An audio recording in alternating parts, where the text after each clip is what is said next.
2021 to January 2026. Question 283 will be posed by Kamfinsa Member of Parliament, Mr. Kangombe. His question will be directed at the Minister of Health.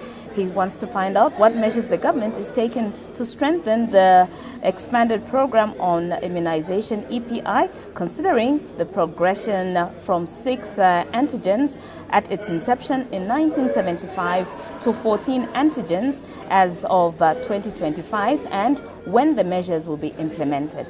Yes, indeed. Even as we continue looking at the questions for our answer, understanding Order 80, we must make mention, Muta, that we do expect the House to consider the Tobacco Control Bill, National Assembly Bill number 40 of 2025 at second reading stage. And now we just get back to the questions. We do expect Mr. George Kandafula, Serenge Member of Parliament, to ask question 284 to the Minister of Technology and Science. He wants to know in A, whether the government has any plans to construct communication towers in the following areas in Serenge Parliamentary Constituency: Teta in Kabamba Ward, Mutale in Lupia Ward, and Pemba in Muchinda Ward. In B, if so, when the plans will be implemented, and in C, if there are no such plans, why? Okay, and looking at our time, it's almost time for business to indeed commence, and on your screen you can see that Madam Speaker's procession is indeed making its way to the chamber, signifying they're about to start business in the House. In the meantime, enjoy watching Parliament TV.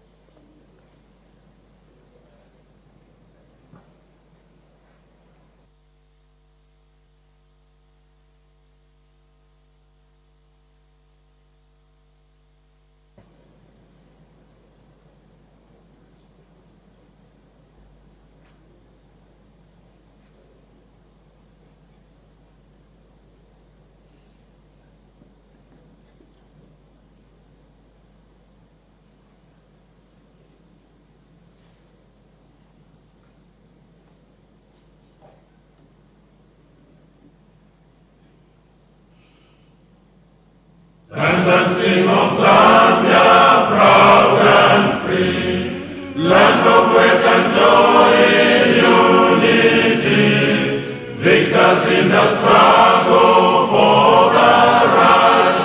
We want freedom's fight, oh, one, strong and free.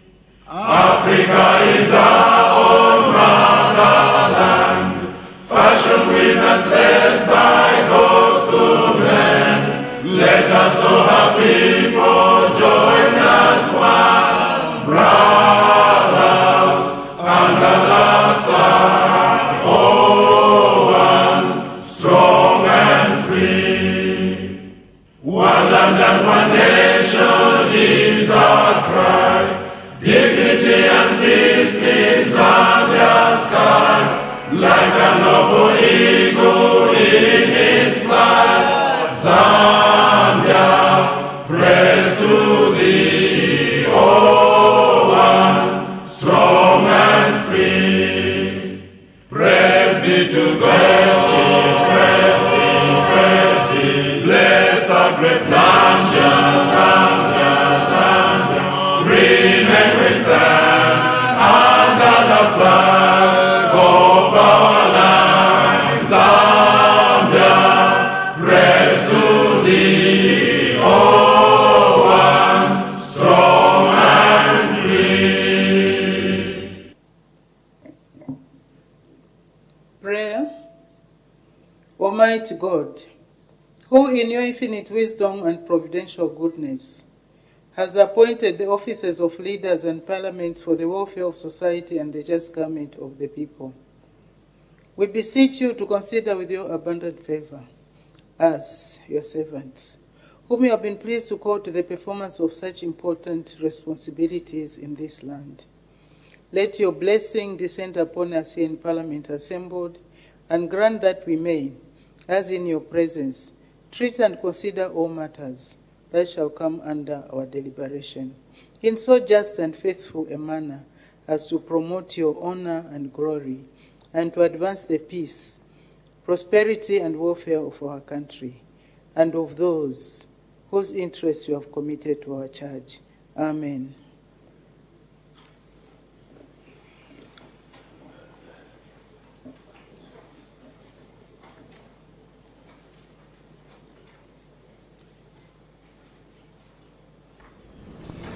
Apparently, there's no quorum in the House, meaning a third of all members of Parliament hasn't yet been reached. So once we have about 56 members of Parliament in the House, then business will commence. And in case you've just tuned in, this is Parliament TV, the station that is dedicated to bringing Parliament closer to you.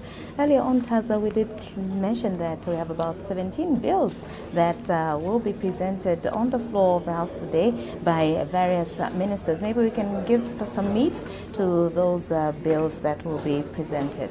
Yes, indeed. We do expect the Minister of Education to present the Education Amendment Bill, National Assembly Bill number 6 of 2026, a bill seeking to provide for the right to free education. The honorable members, even if we haven't started the meeting, when you come in, you see that the presiding officer has already taken the seat. You come in quietly. It's not a time of asking for boa and whatever. Boa means the fish from northern province. That's what the honorable member for Lunte was asking for.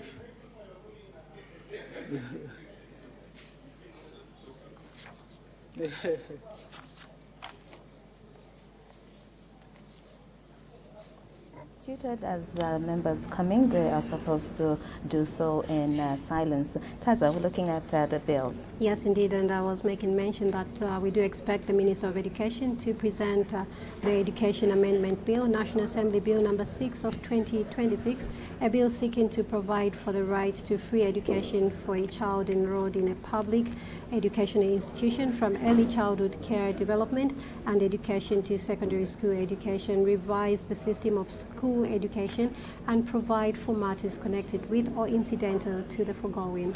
Another bill that will be presented by the Minister of Education is the Higher Education Amendment Bill, National Assembly Bill number 11 of 2026. This bill seeks to revise the composition of the Board of the Higher Education Authority and provide for matters connected with or incidental to the foregoing.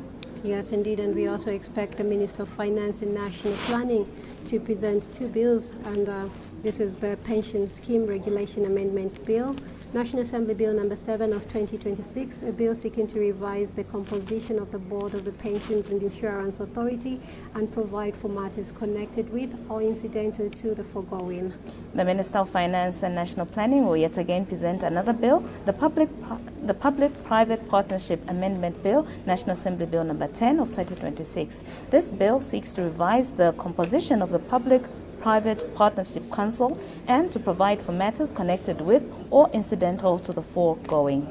Yes, indeed, and we also expect the Minister of Lands and Natural Resources to present one bill, that's the Land Survey Amendment Bill, National Assembly Bill number 12 of 2026. And this bill seeks to revise the composition of the Survey Control Board and provide for matters connected with or incidental to the foregoing. And the Vice President, who's the leader of government business in the House, is expected to present the Anti-Gender-Based Violence Amendment Bill, National Assembly Bill number 18 of 2026. This bill seeks to revise the composition of the Anti-Gender-Based Violence Committee and provide for matters connected with or incidental to the foregoing.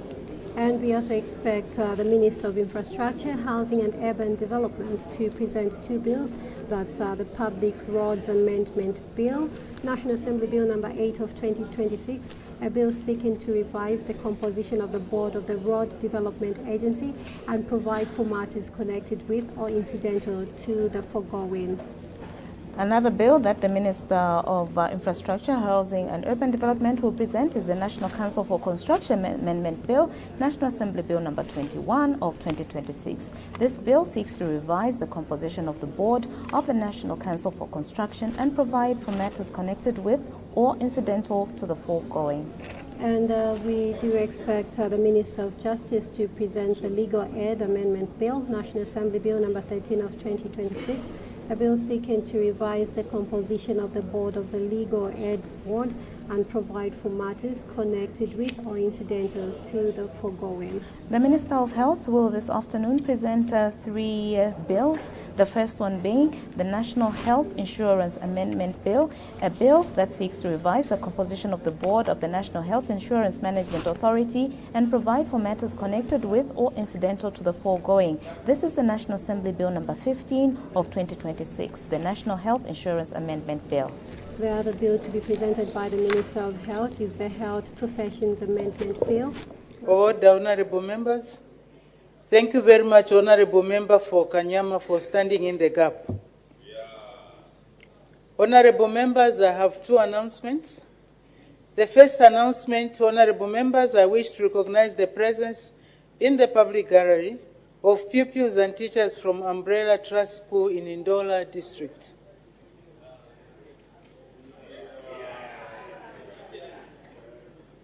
On behalf of the National Assembly of Zambia, I warmly welcome our visitors in our midst. Thank you. You may take your seats. The next announcement, honorable members, I wish to recognize the presence in the public gallery of pupils and teachers from Rainbow School Limited in Lusaka District. On behalf of the National Assembly of Zambia, I welcome the visitors in our midst. Thank you. You may take your seats.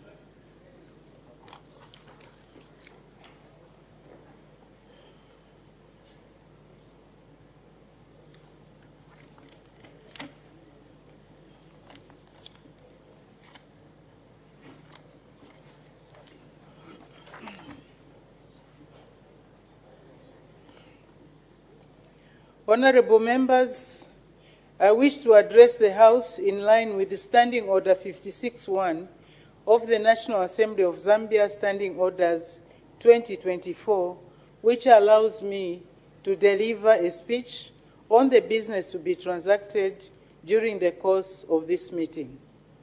From the outset, allow me to welcome you all to the third and last meeting of the fifth session of the 13th National Assembly.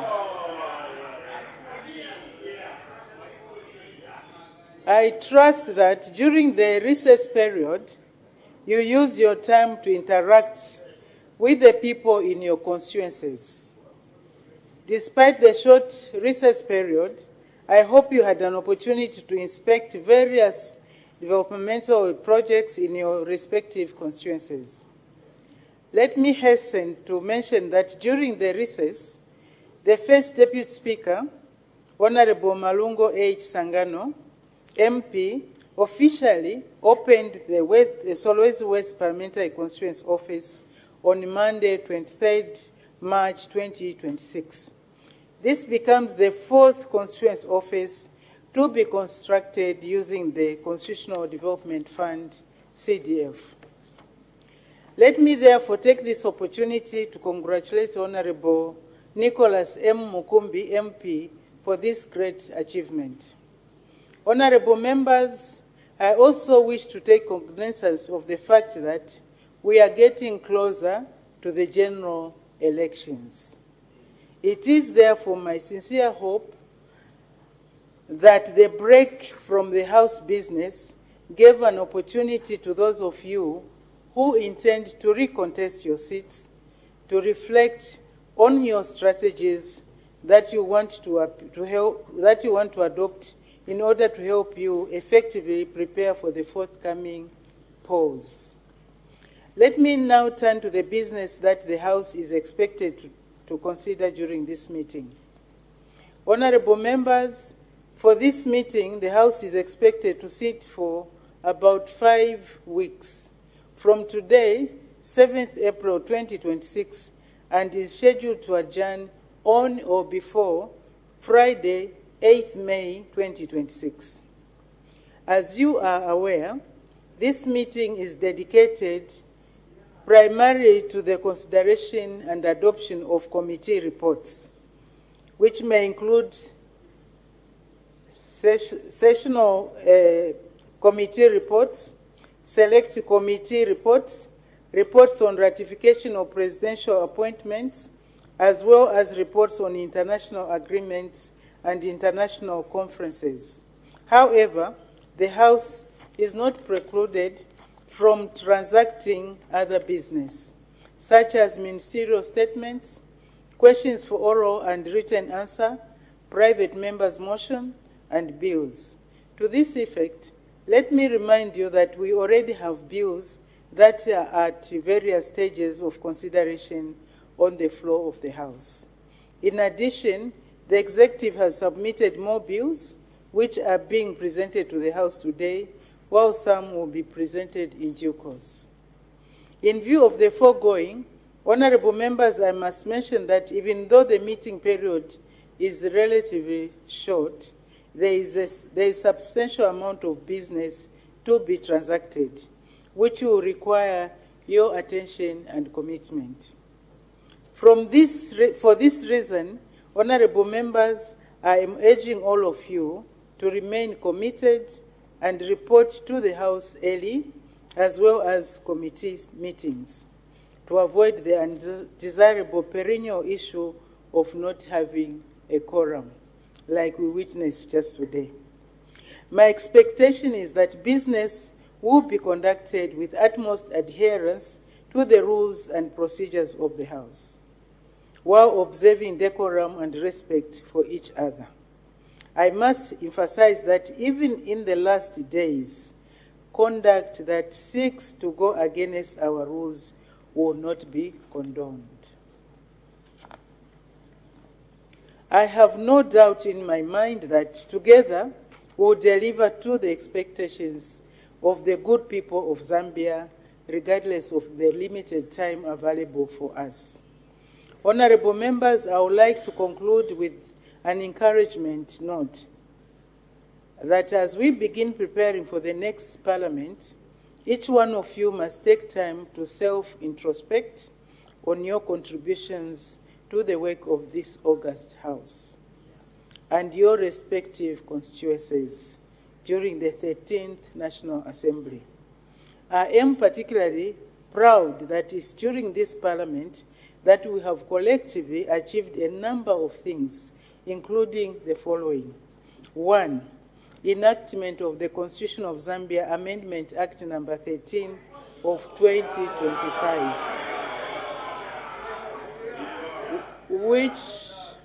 which has introduced major changes to Zambia's electoral and governance structure, enhancing inclusivity in Parliament through the mixed member proportional representation system, MMPR, and increased representation. 2, commencement of the construction of the Nelly Muti Creche for parliamentarians and staff with young children and infants, with the aim of fostering a family-friendly work atmosphere.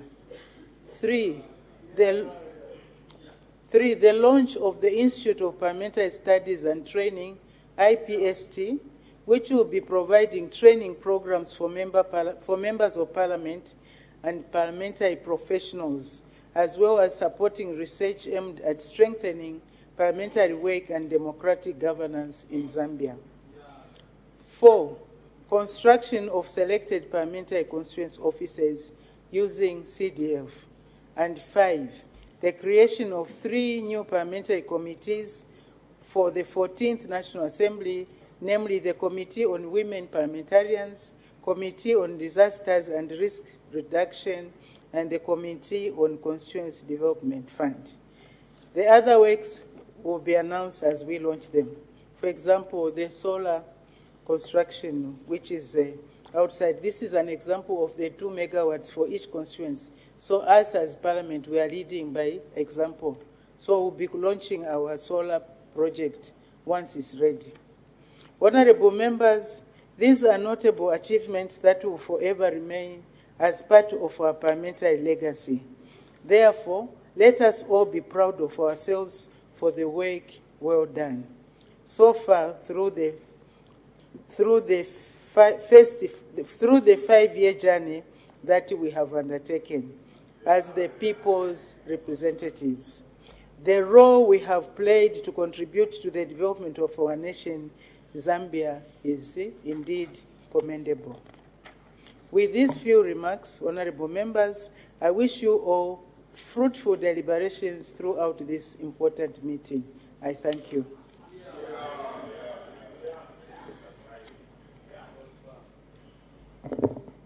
Does Her Honor the Vice President wish to comment on the communication just rendered?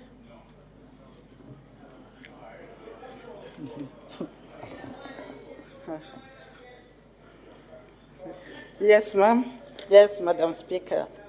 Her Honor the Vice President. Madam Speaker, allow me to join you in welcoming all honorable members to the third meeting of the fifth session of the 13th National Assembly. Madam Speaker, as we come to the end of this Parliament, I must admit that the challenges were many, but none were insurmountable with the support and the patience of the Zambian people. It has not been an easy journey, but every effort to alleviate the challenges our people go through has been worth it and commendable. In this regard, I want to thank you, Madam Speaker, the First Deputy Speaker, and the Second Deputy Speaker for the manner in which you have continued to guide this House. I also wish to acknowledge the individual and collective work of all honorable members in ensuring that Parliament performs its constitutional mandate more effectively and efficiently. I say, job well done, honorable members. Madam Speaker, I believe that this Parliament will leave a legacy that will be remembered for generations to come. As a leader of government business in the House, I am truly proud of the achievements of this Parliament, including the successful amendment of our Constitution through Act number 13 of 2025. I can only hope that the next Parliament will build on what has been achieved so far.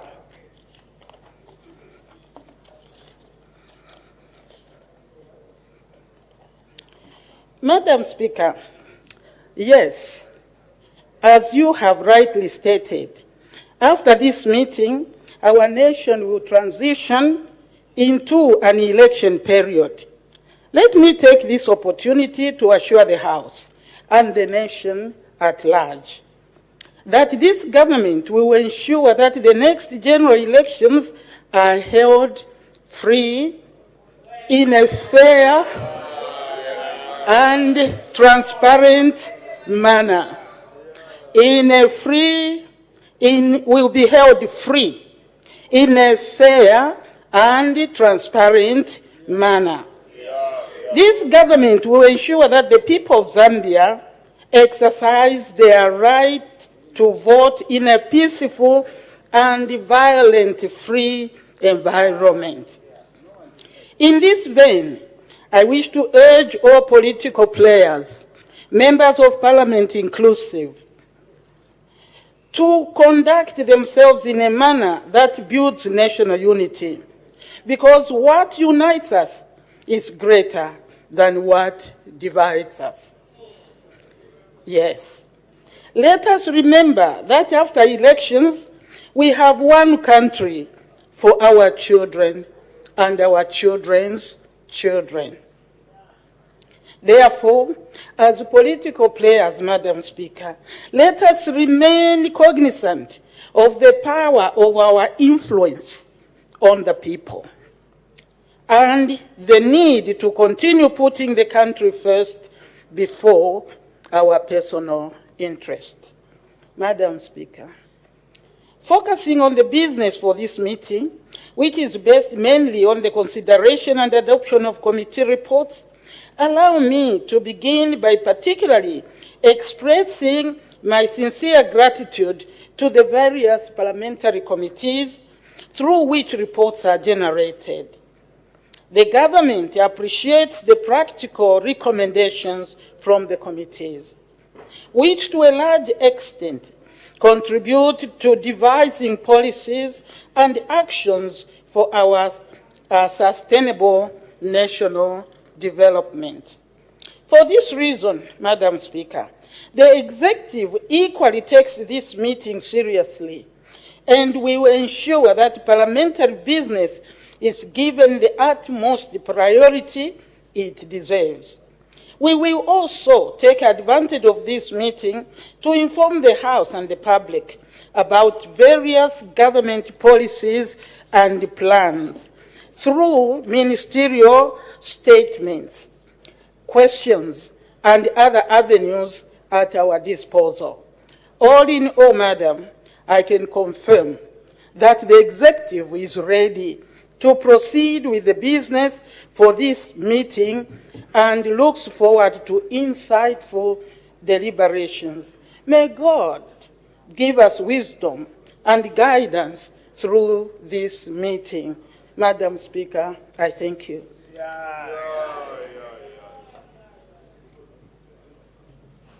Thank you very much, Your Honor, the Vice President. Does the Honorable Leader of Opposition also wish to comment on the communication? Yes, Madam. The Honorable Leader of Opposition.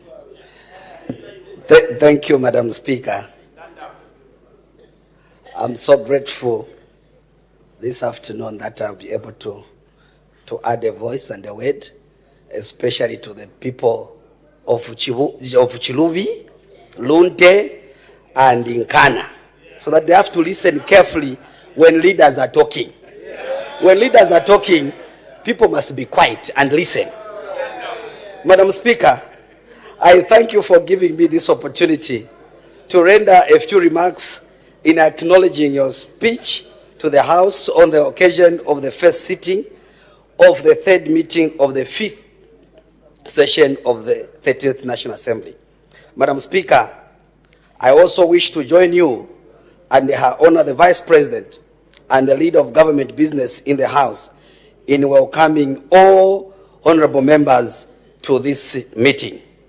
Madam Speaker, I further wish to acknowledge that indeed the recess gave us an opportunity to inspect the various developmental projects that are being facilitated by various government programs and policies, especially the Constituency Development Fund that has led to unprecedented development in all parts of the country. Madam Speaker, despite the developmental projects in our constituencies, our people throughout the country continue to face numerous challenges which they share with us. They shared with us as their representatives during the recess. I'm therefore delighted to note that Her Honor the Vice President has highlighted government's commitment to attending to the issues that are presented on the floor of the House, such as recommendations from the parliamentary committees. With that said, let me mention that we in the opposition are also committed to executing our role of holding government to account.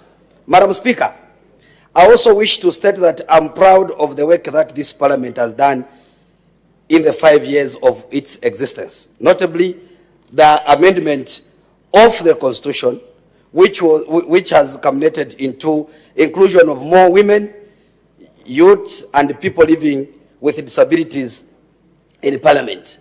Madam Speaker, I just want to re-emphasize that even those, Madam Speaker, who did not want to support the bill, they are busy looking for the limitation of their constituencies. Even those who boycotted, Madam Speaker, on that particular day, and are here, you must listen. You are one of them that boycotted, especially Chirubi. Madam Speaker, this is very progressively so. So I thought they are also part and parcel, and are the first one to cry the loudest, Madam Speaker.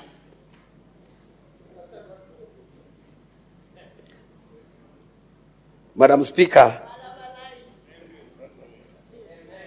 you know, us who are think tanks, so line. Madam Speaker, what I'm saying is that I cannot leave in line. I wanted them to put them in order so that it is what I'm saying, it sinks in their heads, Madam Speaker. Madam Speaker, in the same manner, the delimitation of our constituencies is another long overdue exercise for our country. But these constitutional amendments in this place, we are now seeing this exercise being actualized. This will translate into equitable distribution of resources for developmental purposes amongst our people, including Chienge, Madam Speaker. Further, Madam Speaker, and as you rightly put it, this is the last meeting of this parliament. We will lead us into the next general elections. I therefore would like to take this opportunity to urge all honorable members of parliament to continue leading by example, bearing in mind that elections come and go, and that people choose who they want to lead them.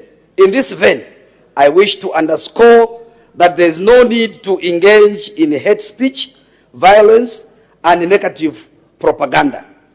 We all should go out there and compete for votes on the basis of the plans that we have for our country. Madam Speaker, I also want to assure you that as we commence this meeting, we will remain focused on representing our people. In so doing, we may hold divergent views at times, but we believe that our views are made in the best interest of our people.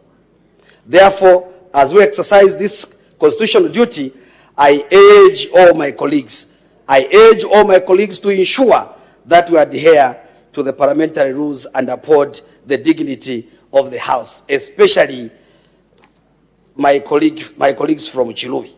Madam Speaker, let me conclude by urging all honorable members to make this meeting count so that we can leave a legacy that will engrave us in the annals of history as men and women who stood for the truth and the best interest of our country. I look forward to a very productive meeting, Madam Speaker. I thank you. Order, honorable members, let's maintain some order. The mere fact that your constituency has been mentioned doesn't mean that it's a ground for raising a point of order. Let's be serious with the work. We have a lot of work before us, as earlier indicated. We expect honorable members to cooperate. Business statement, Her Honor the Vice President.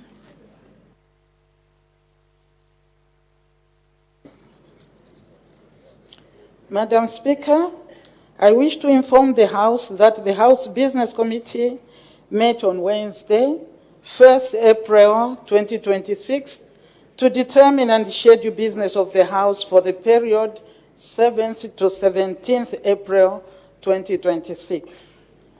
Madam Speaker, the House Business Committee resolved to lay before the House the following business for consideration in the next 2 weeks.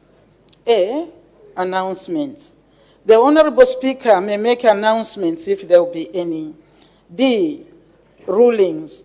The Honorable Speaker will render rulings if there will be any. C, ministerial statements. Ministerial statements on topical issues will be rendered if there will be any. D, parliamentary committee reports.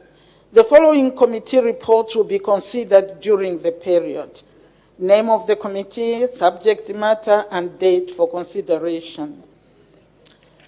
Energy, Water, Development, and Tourism Committee. The subject will be on human-wildlife conflict. This will be considered on 8th April 2026. Cabinet Affairs. The subject will be review of the operations of the Financial Intelligence Center. This will be on 9th April 2026. Next will be legislation and international agreements. This will be on consideration of statutory instruments issued in 2025. This will be considered on 10th of April 2026. The other one is legislation and international agreements. This is on the Southern African Development Community SADC protocol on employment and labor. This will be considered on 14th April 2026. The other one will be national security and foreign affairs. The subject will be operations and management of police permanent security checkpoints and mounted patrols. This will be on 14th April 2026. Then the other committee is media, information and communication technologies. This will be on child online protection measures in Zambia. This will be on the 15th of April 2026. Youth, sport and child matters. On the subject, the state of sports in schools. This will be considered on 16th April 2026. The other one, the last one, will be planning and budgeting. This will be on the subject, effectiveness of the IMF program, extended credit facility. This will be on 17th of April 2026. E, bills. The following bill will be considered during the period. Name of the bill is the Tobacco Control Bill, National Assembly Bill number 40 of 2025. This is second stage. It will be considered on 7th April 2026. I must say more bills, Madam Speaker, are likely to be presented on the floor of the House during this period. F, reports on international conferences. Reports on international conferences will be considered if there will be any. G, private members' motions. The following private members' motions are proposed for consideration. Name of the member proposing will be Mr. M. Fube, MP. On the subject, enable local authorities to retain a percentage of toll revenue collected within their jurisdiction. This will be considered or presented on the 8th of April 2026. Mr. S. Chanda, MP, will also present a private motion on the subject, reserve 30% of government procurement for women and youth-led enterprises. This will be considered on 15th April 2026. Additional private members' motions might be considered. H, questions. Honorable ministers will be expected to respond to 37 questions for oral and written answer. The questions are contained in Appendix 1 of this statement, which will be circulated to all honorable members. Further, the details of the questions are contained in the notices of questions of 28th November 2025, 4th February 2026, and 17th March 2026, which have already been circulated to all honorable members. I, questions on standby. The questions on standby to replace questions that may not be placed on the order paper on the designated day due to unforeseen circumstances are contained in Appendix 2, which will be circulated to all honorable members. Madam Speaker, on behalf of the House Business Committee and in accordance with Standing Order 44 of the National Assembly of Zambia Standing Orders 2024, I have the pleasure to present the business for the next 2 weeks to this august House. I thank you, Madam. Thank you very much. Urgent matters without notice. The Honorable Member from Pika. Thank you so much, Madam Speaker, for this opportunity given to me to raise an urgent matter without notice directed at the Minister of Mines. Madam Speaker, in Mpika, we have areas where gold mining is taking place, and the government has made a step further to issue some artisanal mining licenses for our citizens to mine gold in these areas legally. However, Madam Speaker, even after that, currently there's been a lot of chaos, Madam Speaker. People calling themselves cadres have gone there, causing a lot of trouble for those who are mining. They are beating them, they've introduced their own laws, and they are doing all manner of bad things to our citizens. And some of them are even armed with guns, reportedly, Madam Speaker. And there is no order, Madam Speaker. Our people have even started leaving some of these sites, Madam Speaker. Madam Speaker, I therefore direct this matter to the Honorable Minister of Mines as to have an intervention and ensure that everyone who is found in those areas is protected and mines peacefully. Madam Speaker, I therefore seek your indulgence. Thank you. Thank you very much, Honorable Member from Pika. Clearly, that matter you have raised does not meet the criteria for admission of an urgent matter without notice. The Honorable Member is advised to find other means in which he can bring that issue to the floor of the House. Thank you. The matter is not admitted. The Honorable Member for Chama North. Thank you, Madam Speaker, for this opportunity. I want to welcome you and all honorable members to the last session of the House. Madam Speaker, my urgent matter without notice is directed to Her Honor, the Vice President, who is the leader of government business. Madam Speaker, Chama District has continuously received heavy downpours, which has continued to cause devastating floods. A lot of homes have been washed away and crops destroyed. Madam Speaker, most of the affected wards are Mwalala, Mpalarusenga, Kalingo, and Chisunga. Madam Speaker, in Mwalala wards, out of 76 households whose homes collapsed, government has not provided any tents. Madam Speaker, only 33 households have been given rice, 50 kgs. Up to this time, 43 have not been given. Madam Speaker, in Chisunga ward, more than 500 houses have collapsed, and no help has been given to the people of Chisunga on account that that area cannot be accessed during this period of the year unless by air.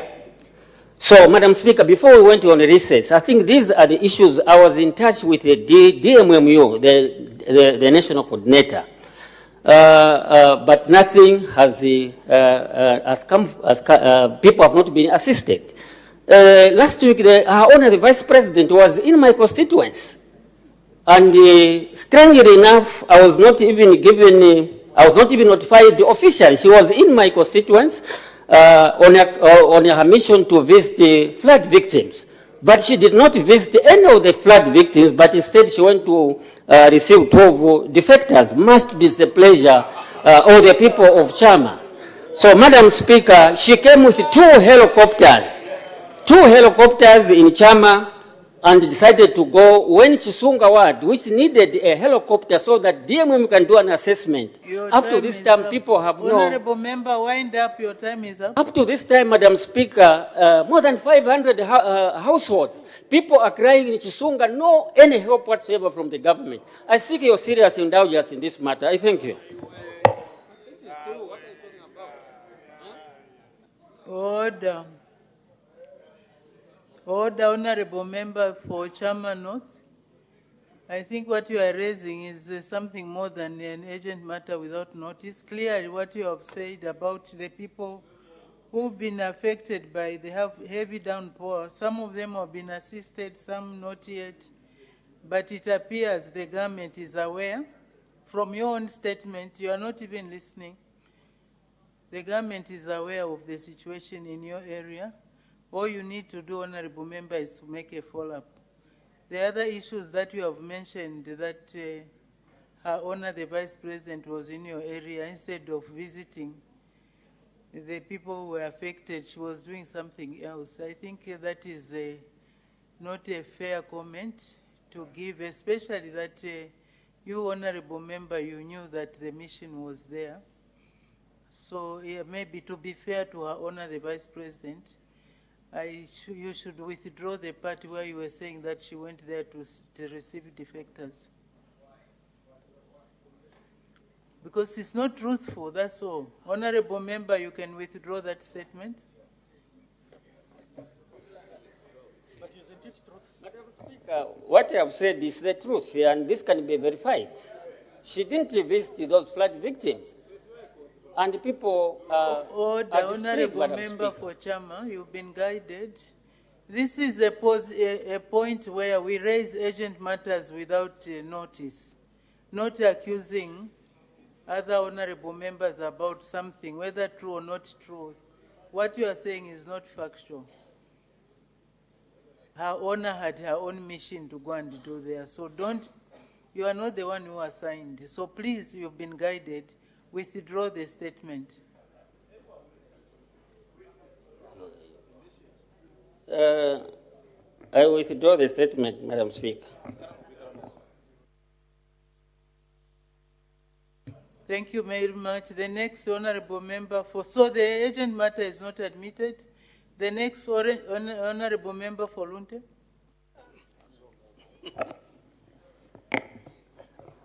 Thank you, Madam Speaker.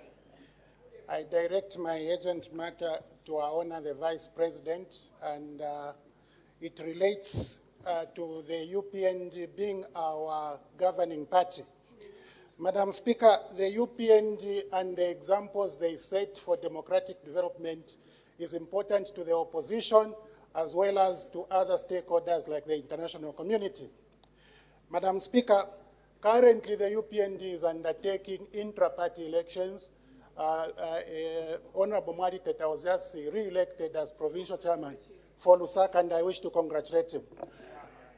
Madam Speaker, the structures from the ward, constituents and districts have had no elections, meaning, Madam Speaker, that those structures do not have the mandate to elect a higher structure.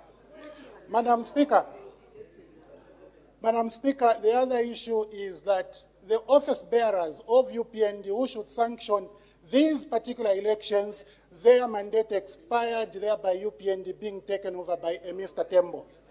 Madam, given these issues within the UPND and the examples they are setting to the PF and the others, including the international community, don't you think, Madam Speaker, it is necessary for Our Honor the Vice President, who is the leader of UPND here in the House, to be able to explain what standards they are setting for our democratic development to us as members of Parliament and to the general public in general? Madam Speaker, I seek your consideration of the matter.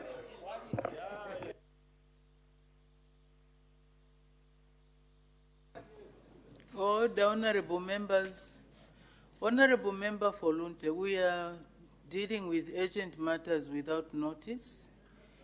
Our role as Parliament is to legislate, provide oversight, approve the budget, and involve ourselves in parliamentary diplomacy. The issue of party politics or party administration does not fall within our mandate. If the Honorable Member for Lunte is concerned about what is happening in UPND, let him go there and find out on his own, or go to court or find another avenue that he can use to inquire in the conduct of what is happening in UPND. But for us as this people's representative, the House of the People, We have no mandate to inquire in the activities of any political party. So the urgent matter without notice is not admitted. That concludes urgent matters without notice.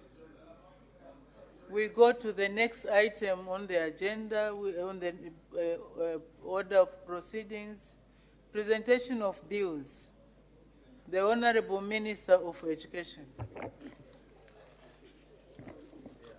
Madam Speaker, I beg to present a bill titled the Education Amendment Bill, National Assembly Bill number 6 of 2026. The objects of this bill are to A, provide for the right to free education for a child enrolled in a public educational institution from early childhood care, development education to secondary school education. B, revise the system of school education. And C, provide for matters connected with or incidental to the foregoing. Thank you. Let the bill be read the first time.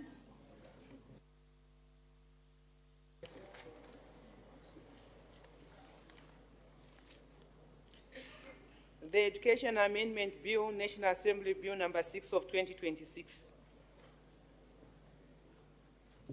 The bill stands referred to the Committee on Education, Science and Technology. The committee is required to submit its report on the bill to the House in due course. Honorable members who wish to make submissions on the bill are free to do so within the program of work of the committee. Next bill, the Honorable Minister of Finance and National Planning.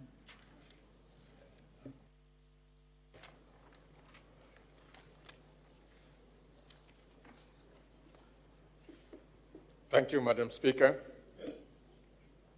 Madam Speaker, I beg to present a bill titled the Public-Private Partnership Amendment Bill, National Assembly Bill number 10 of 2026. The objects of this bill are to A, revise the composition of the Public-Private Partnership Council, B, provide for matters connected with or incidental to the foregoing.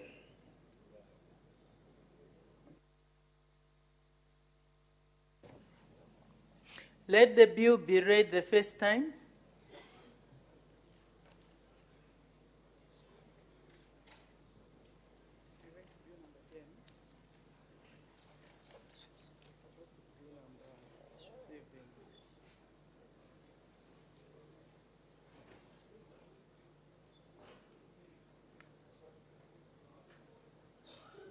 Sorry, Honorable Minister, let's start with the bill number 7.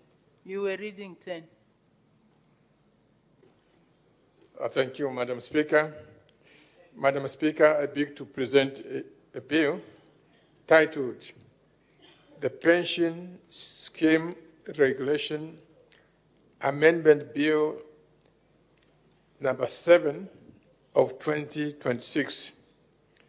The objects of this bill are to A, revise the composition of the Board of the Pensions and Insurance Authority, B, provide for matters connected with or incidental to the foregoing. I submit. Thank you very much. Let the bill be read the first time.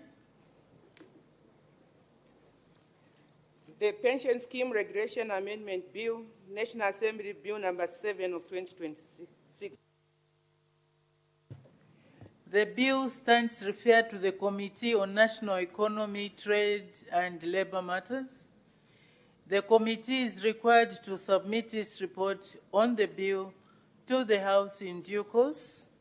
Honorable members who wish to make submissions on the bill are free to do so within the program of work of the committee. Next bill, the Honorable Acting Minister of Infrastructure, Housing and Urban Development.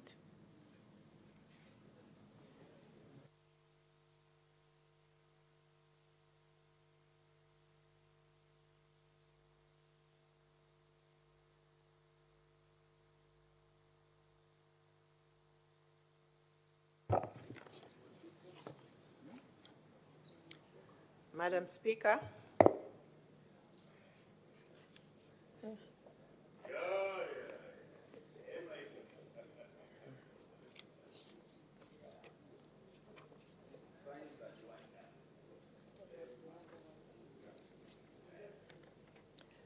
Madam Speaker, I beg to present a bill entitled the Public Roads Amendment Bill number 8 of 2026.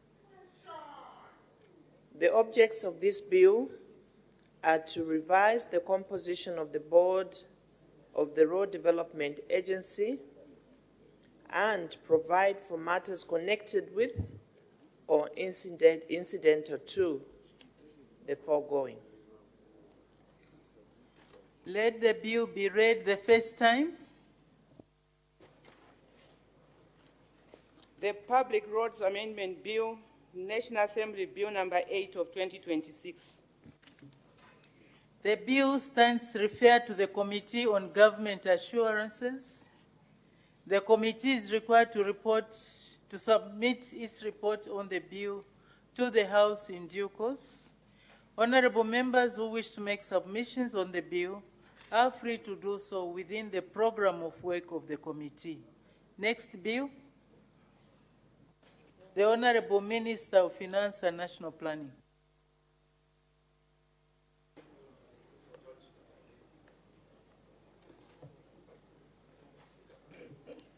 Madam Speaker, I beg to present a bill titled the Public-Private Partnership Amendment Bill, number 10 of 2026.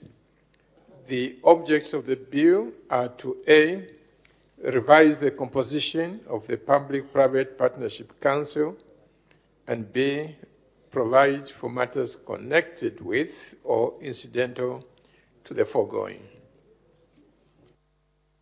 Thank you. Let the bill be read the first time. The Public-Private Partnership Amendment Bill, National Assembly Bill number 10 of 2026. The bill stands referred to the Committee on National Economy, Trade and Labor Matters. The committee is required to submit its report on the bill to the House in due course. Honorable members who wish to make submissions on the bill are free to do so within the program of work of the committee. Next bill, the Honorable Minister of Education.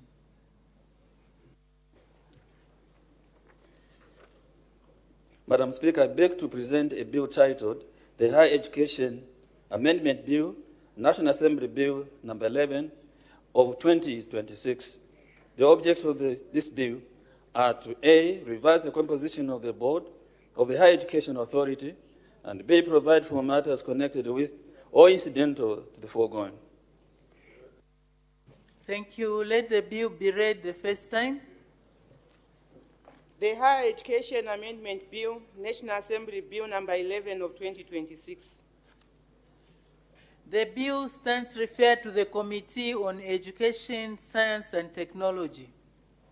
The committee is required to submit its report on the bill to the House in due course. Honorable members who wish to make submissions on the bill are free to do so within the program of work of the committee.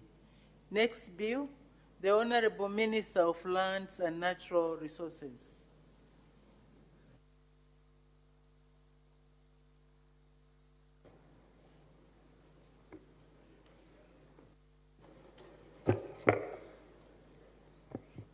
Madam Speaker, I beg to present a bill entitled the Land Survey Amendment Bill, number 12 of 2026. The objects of this bill are to A, revise the composition of the Survey Control Board, and B, provide for matters connected with or incidental to the foregoing. Thank you. Let the bill be read the first time. The Land Survey Amendment Bill, National Assembly Bill number 12 of 2026. The bill stands referred to the Committee on Agriculture, Lands and Natural Resources. The committee is required to submit its report on the bill to the House in due course. Honorable members who wish to make submissions on the bill are free to do so within the program of work of the committee. Next bill, the Honorable Acting Minister of Justice.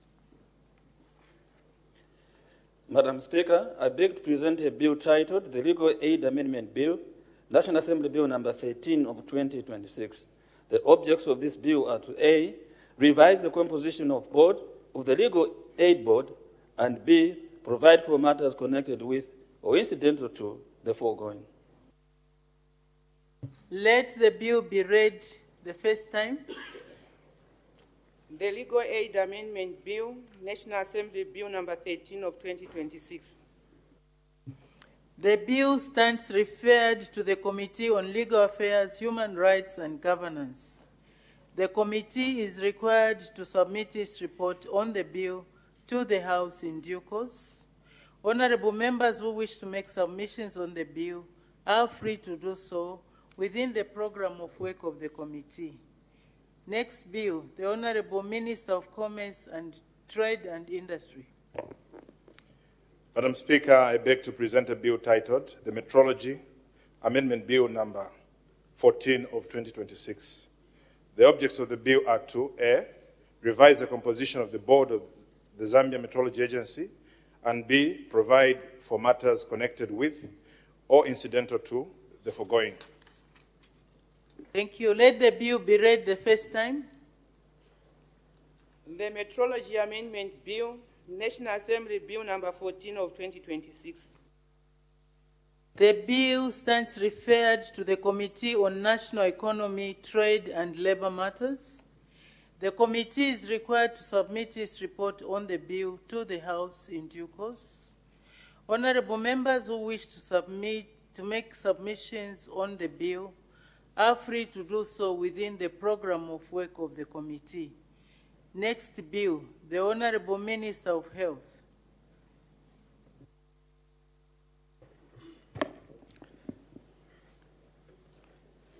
Madam Speaker, I beg to present a bill titled the National Health Insurance Amendment Bill, National Assembly Bill number 15 of 2026. Madam Speaker, the objects of the bill are to A, revise the composition of the board of the National Health Insurance Management Authority, and B, provide for matters connected with or incidental to the foregoing. Thank you. Let the bill be read the first time. The National Health Insurance Amendment Bill, National Assembly Bill number 15 of 2026. The bill stands referred to the Committee on Health, Community Development and Social Services. The committee is required to submit its report on the bill to the House in due course. Honorable members who wish to make submissions on the bill are free to do so within the program of work of the committee. Next bill, the Honorable Minister of Agriculture. Madam Speaker, I beg to present a bill titled the Tobacco Amendment Bill, National Assembly Bill number 16 of 2026. The objects of this bill are to A, revise the composition of the Tobacco Board of Zambia, and B, provide for matters connected with or incidental to the foregoing. Thank you. Let the bill be read the first time. The Tobacco Amendment Bill, National Assembly Bill number 16 of 2026. The bill stands referred to the Committee on Agriculture, Lands and Natural Resources. The committee is required to submit its report on the bill to the House in due course. Honorable members who wish to make submissions on the bill are free to do so within the program of work of the committee. Next bill, Her Honor the Vice President. Madam Speaker, I beg to present a bill titled the Anti-Gender-Based Violence Amendment Bill, National Assembly Bill number 18 of 2026. The objects of this bill are to A, revise composition of the Anti-Gender-Based Violence Committee, and B, provide for matters connected with or incidental to the foregoing.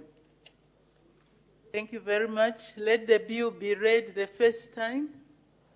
The Anti-Gender-Based Violence Amendment Bill, National Assembly Bill number 18 of 2026. The bill stands referred to the Committee on National Guidance and Gender Matters. The committee is required to submit its report on the bill to the House in due course. Honorable members who wish to make submissions on the bill are free to do so within the program of work of the committee. Next bill, the Honorable Minister of Commerce, Trade and Industry. Madam Speaker, I beg to present a bill titled the Business Regulatory Amendment Bill of National Assembly Bill number 19 of the year 2026. The objects of the bill are to A, revise the composition of the board of the Business Regulatory Review Agency, and B, provide for matters connected with or incidental to the foregoing. Madam Speaker, I submit. Thank you. Let the bill be read the first time. The Business Regulatory Amendment Bill, National Assembly Bill number 19 of 2026. The bill stands referred to the Committee on National Economy, Trade and Labor Matters.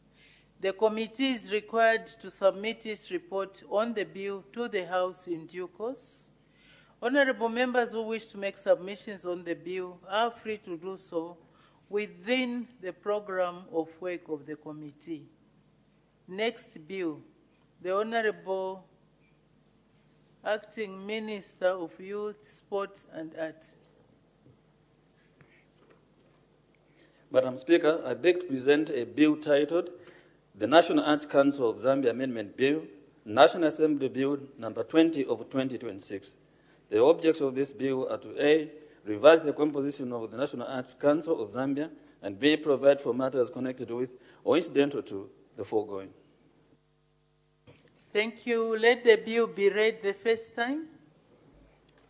The National Arts Council of Zambia Amendment Bill, National Assembly Bill number 20 of 2026. The bill stands referred to the Committee on Youth, Sport and Child Matters. The committee is required to submit its report on the bill to the House in due course. Honorable members who wish to make submissions on the bill are free to do so within the program of work of the committee. Next bill, the Honorable Acting Minister of Infrastructure, Housing and Urban Development.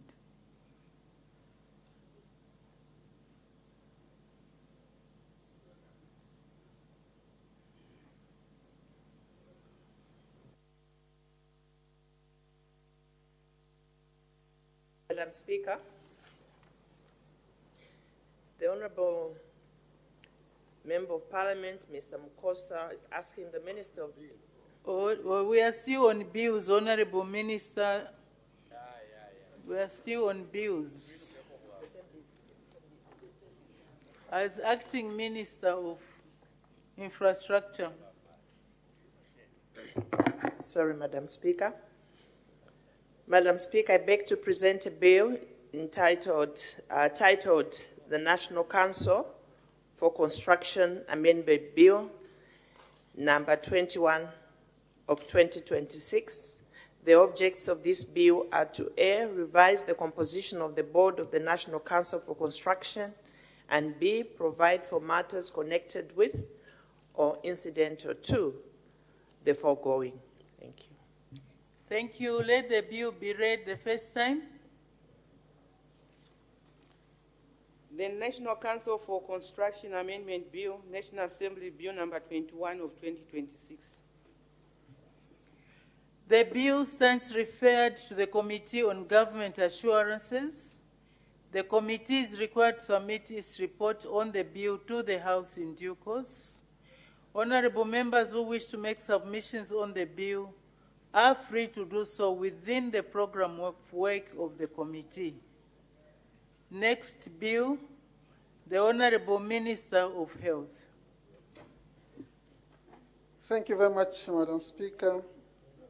Madam Speaker, I beg to present a bill titled the Health Professions Amendment Bill, National Assembly Bill number 23 of 2026.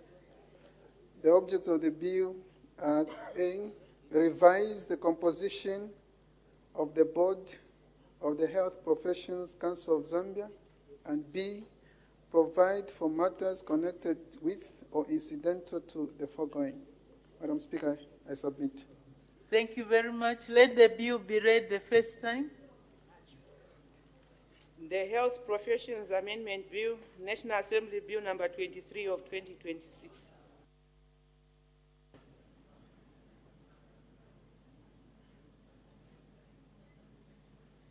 All the honorable members, let's follow the proceedings. The bill stands referred to the Committee on Health, Community Development and Social Services. The committee is required to submit its report on the bill to the House in due course. Honorable members who wish to make submissions on the bill are free to do so within the program of work of the committee. Next bill, the Honorable Minister, or Acting Minister of Youth, Sport and Arts. Madam Speaker, I beg to present a bill titled the National Youth Development Council Amendment Bill, National Assembly Bill number 24 of 2026. The objects of this bill are to A, revise the composition of the National Youth Development Council, and B, provide for matters connected with or incidental to the foregoing. Let the bill be read the first time. The National Youth Development Council Amendment Bill, National Assembly Bill number 24 of 2026. The bill stands referred to the Committee on Youth, Sport and Child Matters. All the honorable members, the bill stands referred to the Committee on Youth, Sport and Child Matters. The committee is required to submit its report on the bill to the House in due course. Honorable members who wish to make submissions on the bill are free to do so within the program of work of the committee. Next bill, the Honorable Minister of Health. Madam Speaker, I beg to present a bill titled the Nurses and Midwives Amendment Bill, National Assembly Bill number 25 of 2026. The objects of this bill are to A, revise the composition of the Board of the Nursing and Midwifery Council of Zambia, and B, provide for matters connected with or incidental to the foregoing. Madam Speaker, I submit. Thank you. Let the bill be read the first time. The Nurses and Midwives Amendment Bill, National Assembly Bill number 25 of 2026. The bill stands referred to the Committee on Health, Community Development and Social Services. The committee is required to submit its report on the bill to the House in due course. Honorable members who wish to make submissions on the bill are free to do so within the program of work of the committee. Questions for oral answer under Standing Order 80. The Honorable Member for Kalabo Central. Thank you, Madam Speaker. Question number 277. Thank you. The Honorable Minister of Health.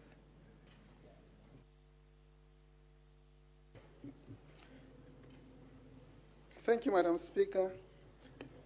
Madam Speaker, Honorable Mayor, to ask the Minister of Health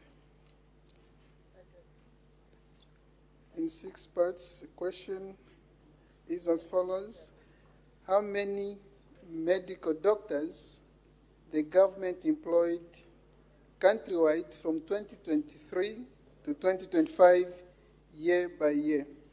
B, what categories of doctors they were. C, how many specialist doctors there were. D, what field or fields of specialization were covered. E, whether the government has any plans to employ additional doctors for rural areas. And F, if so, when the plans will be implemented. Our responses, Madam Speaker, in Part A, between 2023 and 2024, government successfully employed a total of 727 medical doctors.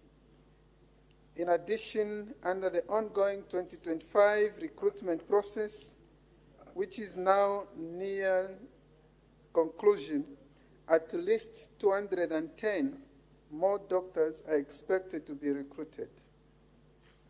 The year-by-year breakdown is as follows. 2023, 277 doctors. 2024, 450 doctors. 2025, at least 210 doctors are expected to be recruited upon completion of the ongoing recruitment process. Part B, Madam Speaker, the category of doctors recruited during this period was primarily junior resident medical officers. In Part C, Madam Speaker, I wish to emphasize that the development of specialist doctors in Zambia is achieved primarily through in-service training of medical practitioners already serving within the Republic.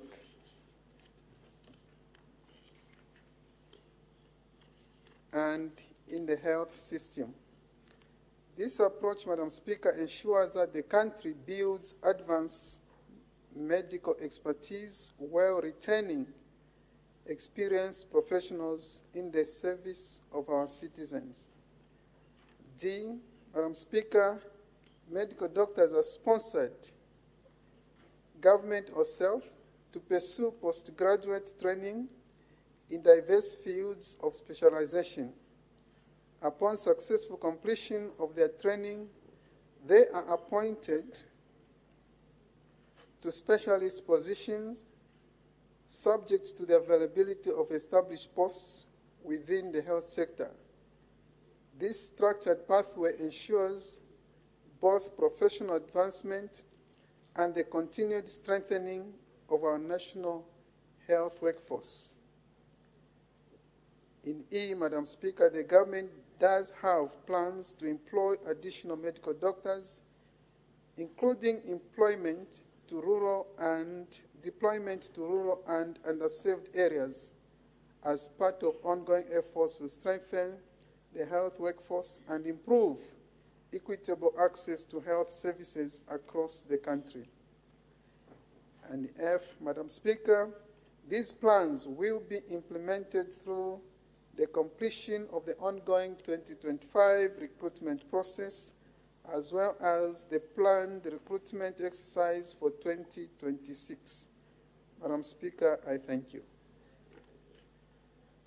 Thank you. Supplementary questions. The Honourable Member for Kalabo Central.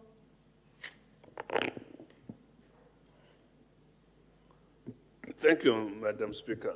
Thank you, Honourable Minister, to the response given to the question. Honourable Minister,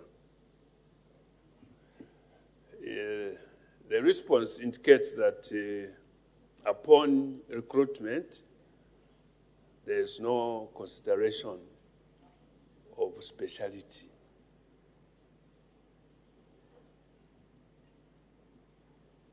Now, if they are recruited without speciality, thank you. It's good that the minister has the experience. So, the issue of specialization vis-a-vis rural areas, how does the ministry, how does the government take care of certain diseases. For example, heart, kidneys, just as example. How does the government take care of such patients if the recruitment does not consider a specialty? Thank you, Madam Speaker. Thank you. The Honorable Minister of Health.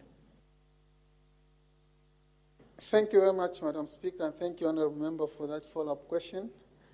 Madam Speaker, specialization indeed is not just a thing that one has to acquire the skills. It comes with experience, it comes with time. And at the moment, what happens is that in the rural areas, as Honourable Members alluded to, we have referral system. For example, you cannot do kidney and heart surgery in rural areas because such surgeries require specialization. And in that case, Madam Speaker, we have provisions within the health sector, within the Ministry of Health, to make referrals from such areas to either the heart hospital or UTH. Madam Speaker, I thank you. Thank you. The Honourable Member for Kamfinso.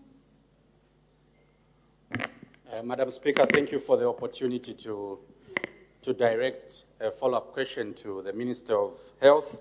Minister, you are aware that I'm on record in this Parliament raising concerns around the many number of doctors who have got the qualifications to undertake the work that they are supposed to undertake on behalf of the people of Zambia, and how on many occasions they complain that they are not being employed. And Minister, you have told us there will be recruitment that will take place in each of the coming financial years. I want to find out from you, Minister, have you planned to resolve the unemployment of these doctors who are skilled? They are ready to serve the country. They have been complaining, Madam Speaker, that we are not giving them job opportunities, yet we have vacancies that are available. Have you made a plan to take on board literally all the doctors that are qualified? I thank you, Madam Speaker. Thank you. The Honourable Minister of Health. Thank you very much, Madam Speaker, and thank you, Honourable Member, for that question. Madam Speaker, first and foremost, we need to recall or understand that recruitment is a process that depends on the fiscal space. And there are other factors that make many doctors not to be recruited, though they could have the skills, but they are out there. Madam Speaker, the patient-doctor ratio has also to be considered. Yes, in as much as we may need to employ many doctors to reduce on the patient-doctor ratio, what informs the recruitment of the workforce is the fiscal space. And we do recall, Madam Speaker, that the interventions that the government is putting in place, the desire is to recruit as many doctors or health professionals as possible. And to that effect, currently we are seeking Treasury Authority so that we can have the numbers that I have stated be recruited in the 2026 budget or fiscal year. Although we also have those who applied in the 2025, whose names will soon be published because we are nearing completion. So, Madam Speaker, that is what informs how many doctors we need to recruit. It's all based on the fiscal space. And this is why a number of them have ended up in the private sector. And of course, that is a desire of the government to ensure that the private sector also participates in healthcare delivery. Madam Speaker, I thank you. Thank you very much. The Honourable Member for Calabos and...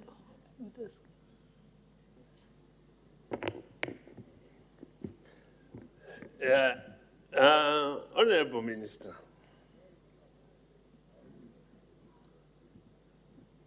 the deployment of doctors to rural areas is a big concern. I will give an example of Kalao. We have lived there for some time. 1972, that hospital was opened when I was in grade 3. And it started with 2 doctors. That is 1972. Today, despite the increase in the population, there is no relationship with the deployment of doctors. So if specialization is not a considered factor, Honorable Minister, don't you see the danger that the population growth has also a probability of the growth of diseases with less encounter to those diseases? This challenge, how can you handle this challenge? Thank you, Madam Speaker. The Honorable Minister of Health. Thank you very much, Madam Speaker, and thank you, Honorable Member. We hear your call is about specialization. Madam Speaker, if you look at the current patient-doctor ratio in Zambia, 1 doctor is equivalent to about 12,000 patients, if you like, according to the population that we have. So 1 doctor, 12,000 people that have to be looked at. So in as much as we have trained many, as I indicated, specialization is another factor that is highly skilled or highly treasured. Currently, Madam Speaker, with the with state-of-the-art equipment that we have brought in the country and we are installing in various health facilities, we need specialization, and it is the mandate of the Ministry of Health to have the biomedical scientists, to have many skilled personnel be recruited. So in the current recruitment that will be coming, we have factored in that component of training more specialized doctors so that they are able to handle cases. And Madam Speaker, I also wish to state here that as we implement the CDF, building clinics, health posts in our constituencies, I do recall, like in my constituency, we only had 1 medical doctor for the whole constituency. Now at least we have 2. Why? Because we have constructed more health posts, clinics, and staff houses. Just about 2 days ago, I was commissioning the staff house at one of the clinics in my constituency. So when we have such kind of facilities or interventions, Madam Speaker, then we are able to attract more skilled personnel who we can deploy in our rural areas. Madam Speaker, thank you. Thank you. The Honorable Member for Kanyama.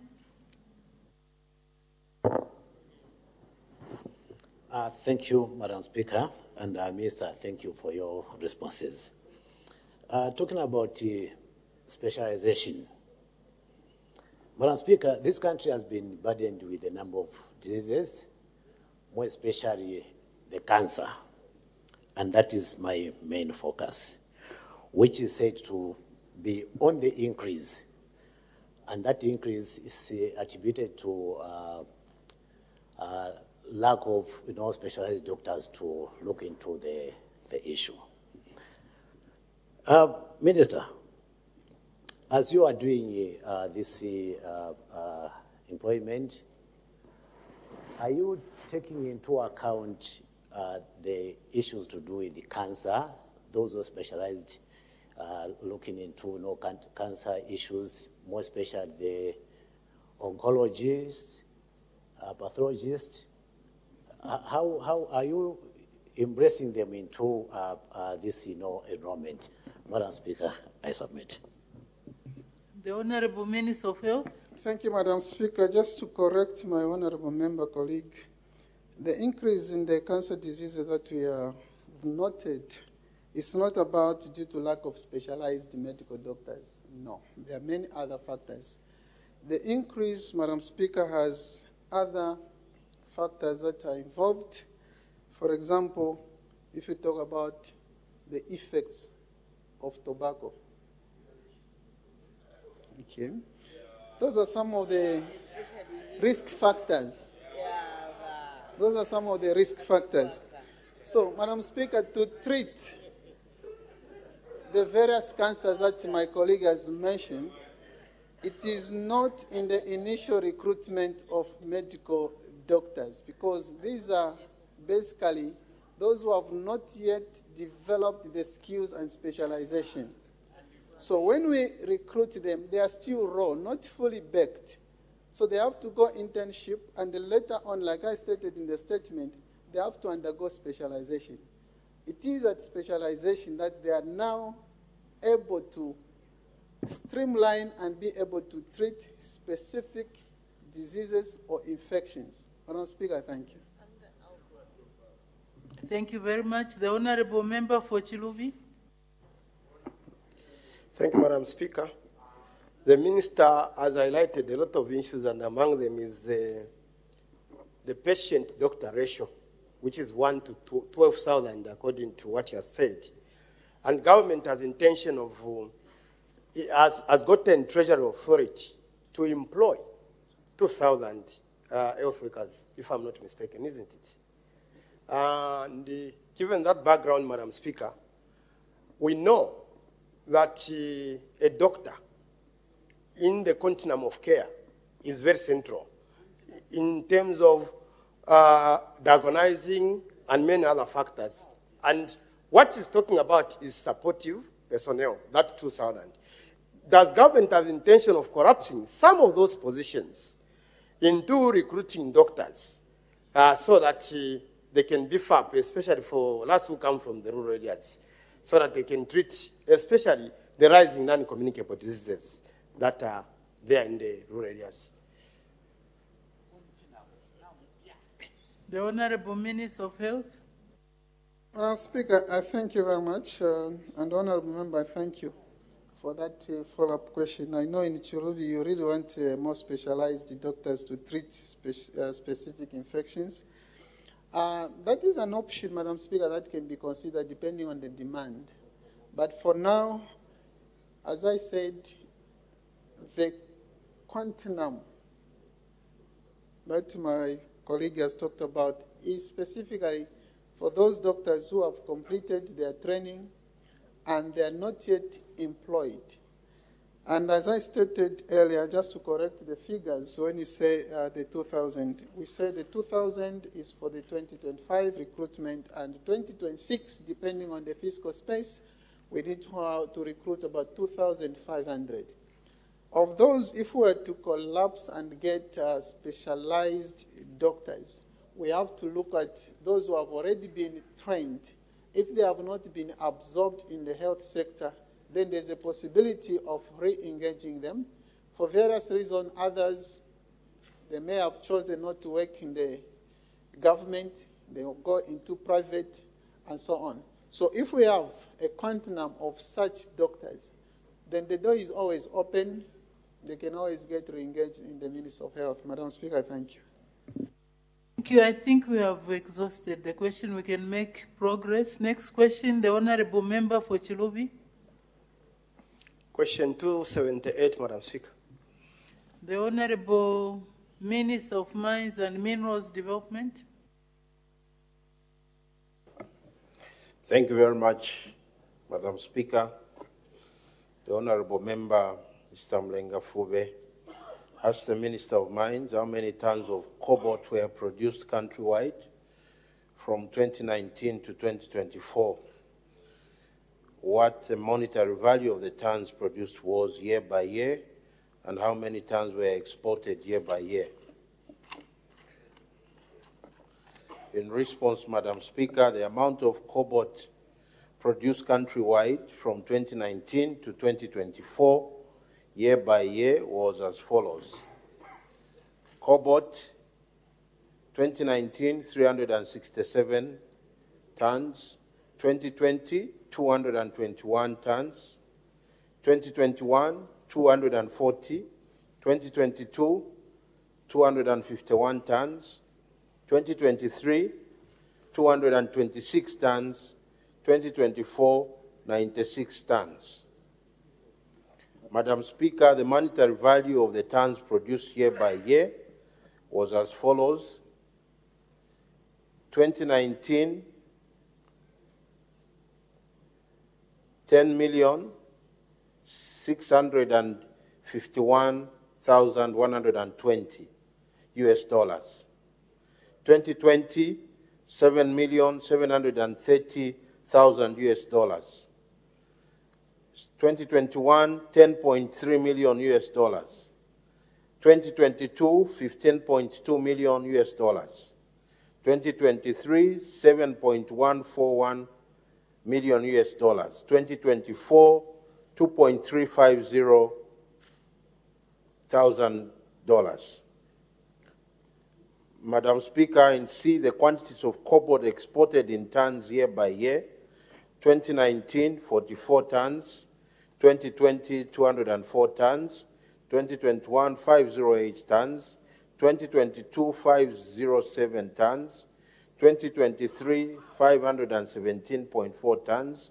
2024, 96.3 tons. I thank you, Madam Speaker. Thank you. Supplementary questions. The Honorable Member for Chilubi.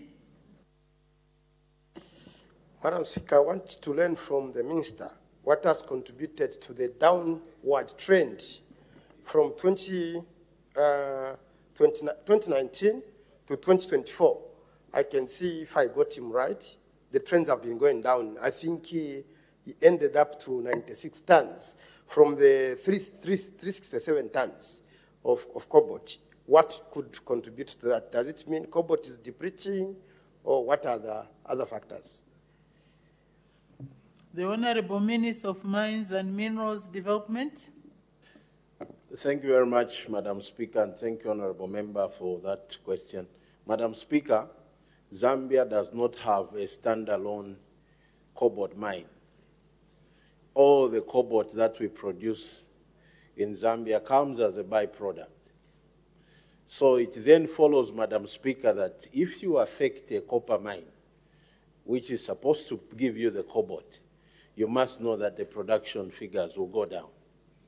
And I think on the floor of this House, Madam Speaker, we've given the fact that when a mine is affected by bad policies and production goes down, most of our cobalt, we get it from KCM, which, as you know, Madam Speaker, was compulsorily acquitted by the government then. Then also Mopani, then the Chambeshi copper smelter, which has been shut for some time now. And therefore, Madam Speaker, because these very mines that should give us the cobalt were not producing, so we will only start seeing the upward trend when KCM goes now into real productivity, so that as they process the copper, cobalt comes out as a byproduct. So this is the reason why you have seen this downward trend. I thank you, Madam Speaker. Thank you. The Honorable Member for Kamfinsa. Thank you very much, Madam Speaker. Minister of Mines, in your response to the Honorable Member for Chilubi, you have referred to the figures in terms of monetary value that we've gotten out of the exports. You've also indicated how much of the cobalt was actually produced. I note that we had more exports than the actual production. If you look at the numbers that you referred to, Honorable Minister, there were more tons of cobalt that were exported compared to the amount of cobalt that we actually produced. Are you able to indicate, Madam Speaker, to this August House, how was it possible that we exported over 500 tons of cobalt, yet we only produced less than 200 tons of cobalt? Madam Speaker, that is my follow-up question. Thank you. The Honorable Minister of Mines and Minerals Development. Madam Speaker, thank you very much for that question, and thank you, Honorable Member. Madam Speaker, in mining, there is what is called toll treatment, where you can get material from another country, toll treat it, But when you are exporting, you still report that Zambia has exported because you have then gotten that material from another country. And most of it was coming from the DRC, especially during the Chambeshi copper smelter times. In fact, Madam Speaker, just for additional information to our members is that part of the reasons why Chambeshi copper smelter was closed is because we banned the export of raw materials from DRC, which could have been toll treating at the Cobalt plant in Chambeshi.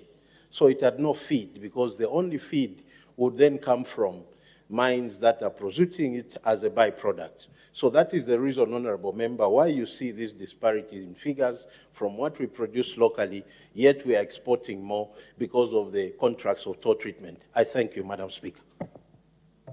Thank you. The Honorable Member for Chilubi. Madam Speaker, I want to find out from the Minister, since though I know cobalt, he has said, is a byproduct of copper, and it comes out as such, and of course from that one which comes from outside the country. I want to find out whether cobalt is part of the tax regime, mining tax regime of Zambia, where we capture tax loyalties and many other factors, whether cobalt is also captured in that kind of scenario.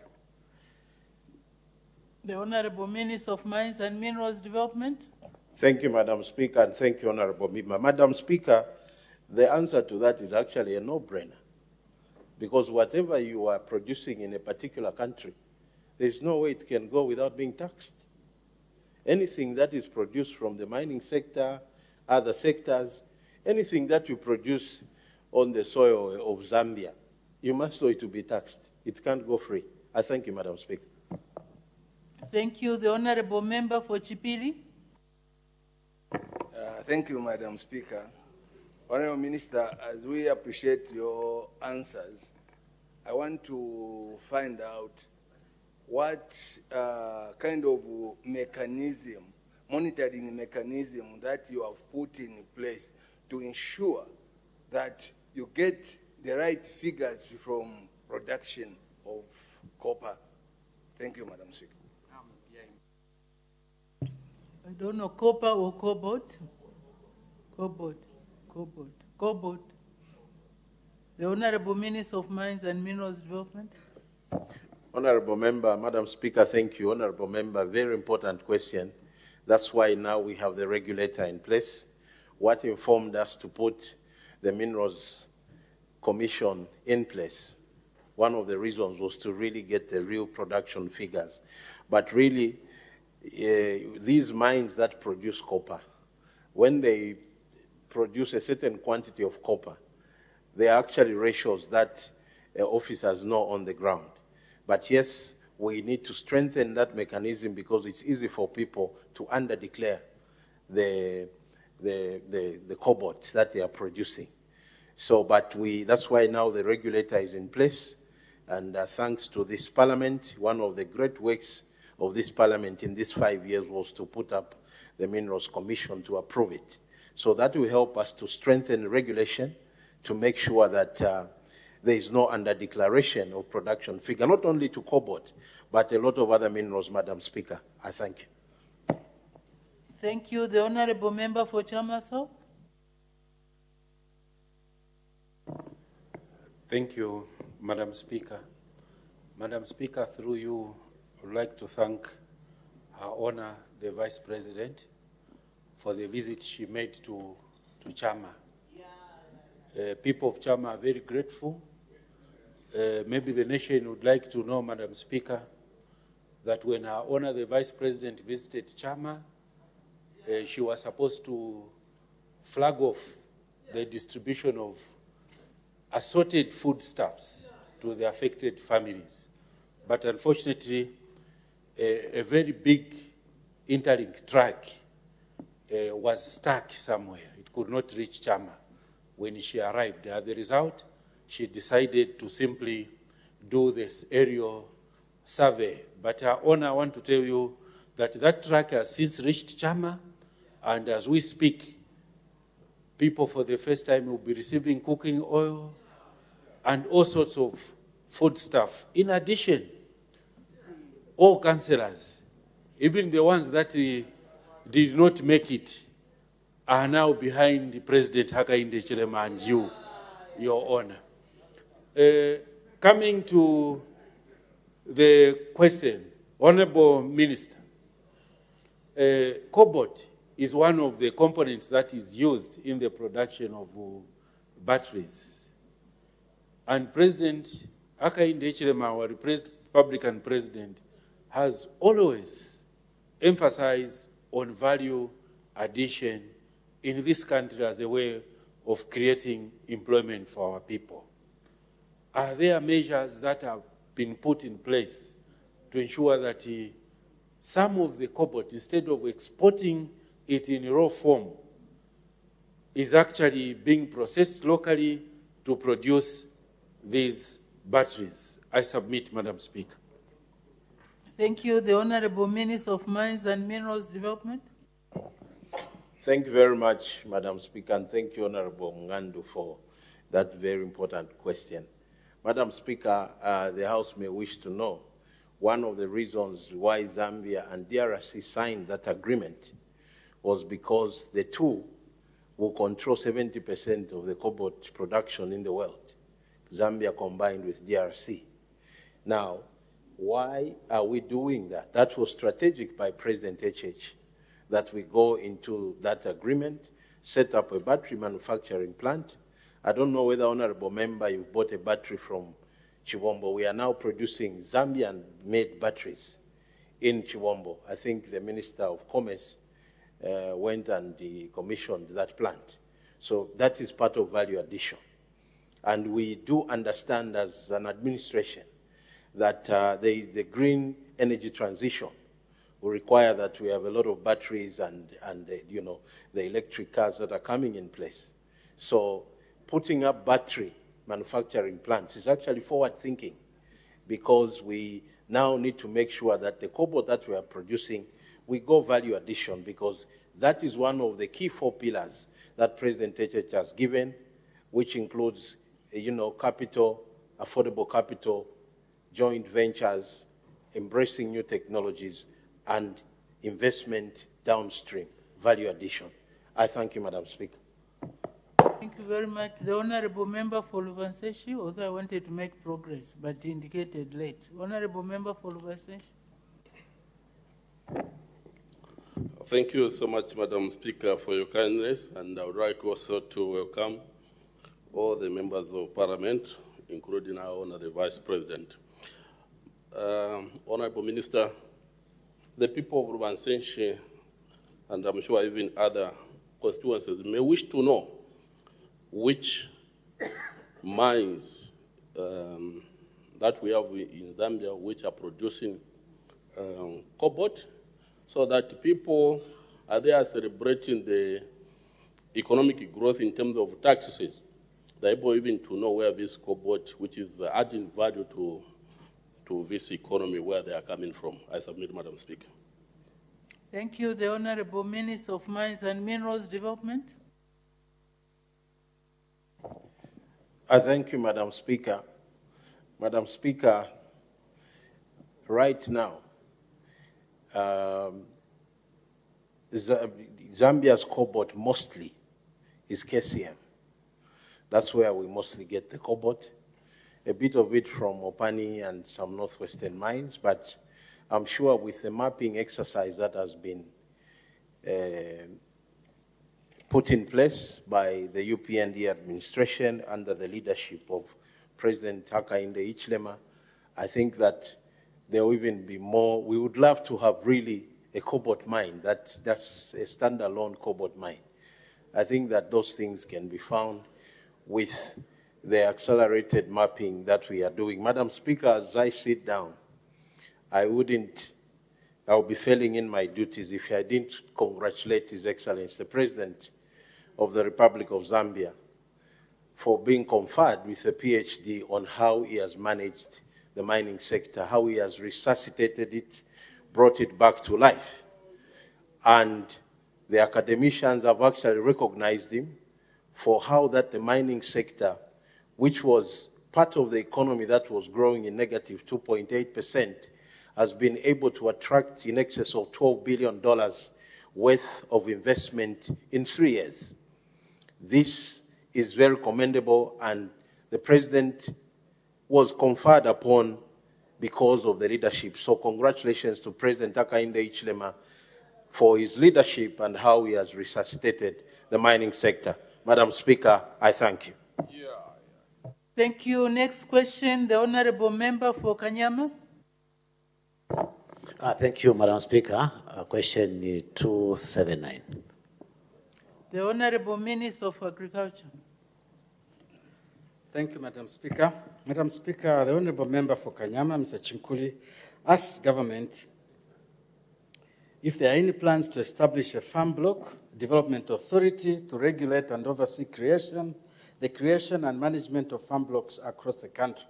And B, if so, when the plans will be implemented. C, if there are no such plans, he would like to know why. And what factors impede the creation of the farm blocks in Mushindano and other districts? And then E, what measures are being taken to address the impediments at D? Madam Speaker, our response is as follows. Yes, government has plans to establish a farm block development authority, and the process to introduce a bill in Parliament to provide for the establishment of the Farm Block Development Authority is at an advanced stage. B, as in A above, the plans are already underway, and the draft bill for the introduction in Parliament has been drafted. C, the plans are underway, as in A and B above. D, currently, government is working on developing the existing farm blocks in the 10 provinces of the country, including the Northwestern Province that houses Mshindano Farm Block. Finally, as in D above, the government is currently working to develop the existing farm blocks before venturing to include more districts on board. Madam Speaker, I thank you. Thank you. Supplementary questions. The Honorable Member for Kanyama. Thank you, Madam Speaker. And Minister, thank you for your response. It's so gratifying to hear that an agency will be brought on board to coordinate the affairs of the farm blocks, and unlike the way things have been done, in a fragmented manner, where people, organs would not collaborate to come up with how the planning, and just having a one-stop regulator that looks into those matters. Otherwise, for me, I think I'm satisfied. Thank you. If the owner of the question is satisfied, we move, we make progress. We need to catch up. Next question, the Honorable Member for Chinsali. Thank you, Madam Speaker. Question number 280. The Honorable Acting Minister of Infrastructure, Housing and Urban Development.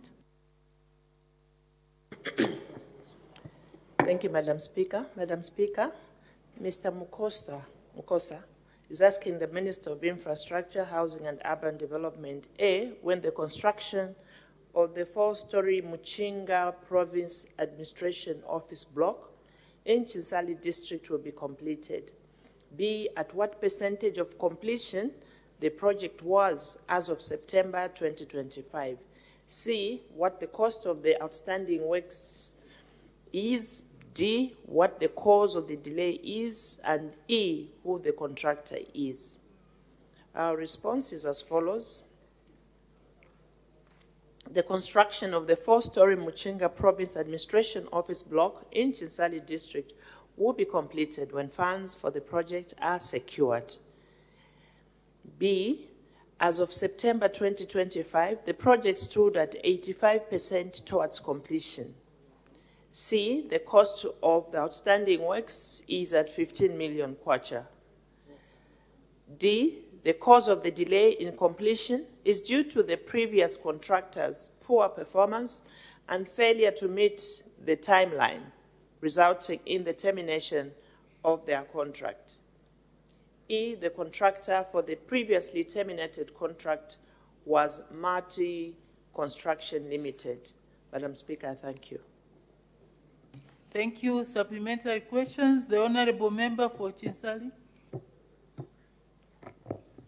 Thank you, Madam Speaker. Thank you, Honorable Minister, for the response. I would like to find out from you, Honorable Minister, is it there an indication of when the funds are going to be available for the completion of this very important project in Muchinga province? Because the government workers, civil servants who are supposed to be operating in this building have no office space where to work from. I thank you, Madam Speaker. Thank you. The Honorable Acting Minister of Infrastructure, Housing and Urban Development.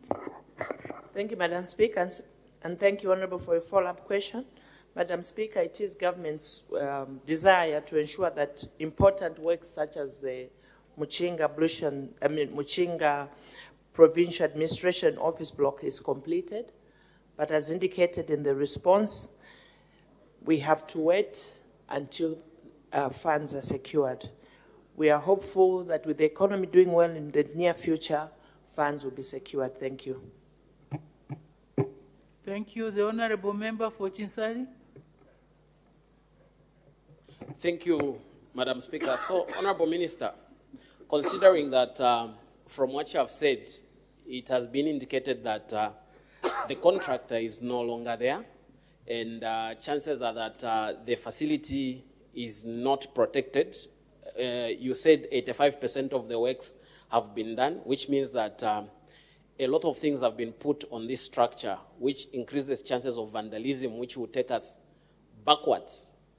So what has the government done, or what is the government doing to ensure that the structure that has been built so far is protected from vandalism to avoid government losing money that has already been invested in this very important infrastructure project in Muchinga and Chinsali to be specific?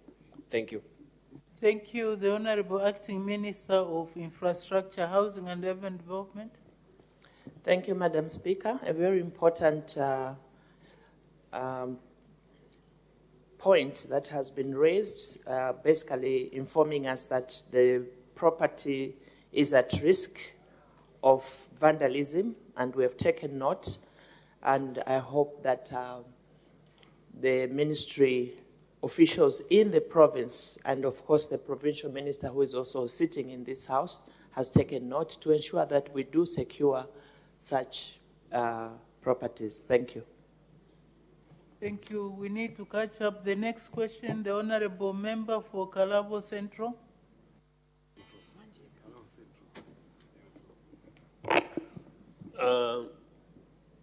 Thank you, Madam Speaker. In relation to this question, I feel it is overtaken. So I seek leave to leave it out. Thank you, Madam Speaker. Thank you very much. In accordance with the request from the Honorable Member, the question has been overtaken by events, so it is withdrawn. We go to the next question, the Honorable Member for Lunte. Madam Speaker, thank you for the opportunity to ask the Honorable Minister of Finance and National Planning, question number 282. The Honorable Minister of Finance and National Planning.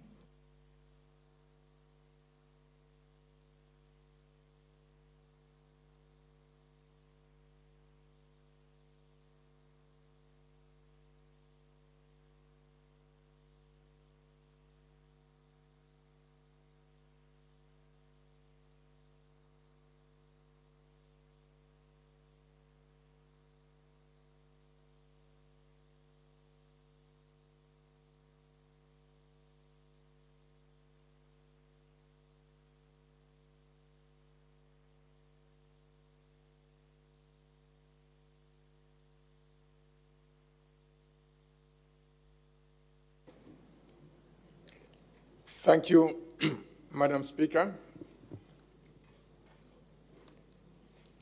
The Honourable Member for Lunte asked the following questions. How much money in illicit financial flows was recorded in Zambia? expressed in both Zambian kwacha and US dollars for the following periods year by year. 1. January 2016 to August 2021, and B. September 2021 to January 2026. The response is as follows. Prior to 2022, the Financial Intelligence Center did not include estimated values for illicit financial flows in the disseminations. This is because disseminations were primarily valued based on identified underlying offenses without financial estimates reflecting the value of those offenses rather than the associated illicit financial flows. Madam Speaker, beginning in 2022, the Financial Intelligence Center expanded its analytical approach to include specific assessments of illicit financial flows in addition to predicate offenses. The methodological change undertaken by the Center in 2022 enabled the Center to begin providing statistical estimates of the value of illicit financial flows for the periods 2022 to present. Madam Speaker, the estimated values of the illicit financial flows recorded from 2022 to 2025 on a year-by-year basis are as follows. 2022, 9.93 billion Zambian kwacha, approximately 558 million US dollars. 2023, 51.25 billion kwacha, approximately 2,500 million US dollars. And 2024, 85 billion kwacha, approximately 3,500 million US dollars. And for 2025, the Center is in the process of compiling the information. Madam Speaker, for the period 2022 to 2024, the majority of illicit financial flows recorded by the Center were mainly from commercial activities, with tax evasion being the dominant underlying offense. Madam Speaker, I thank you. Thank you very much. Supplementary questions? The Honorable Member for Lunte? You have none? Oh, thank you. We make progress then. Next question, the Honorable Member for Kamfinsa.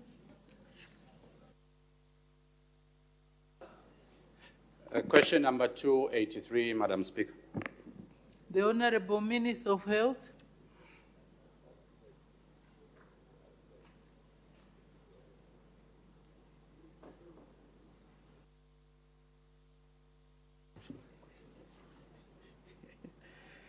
Thank you very much, Madam Speaker.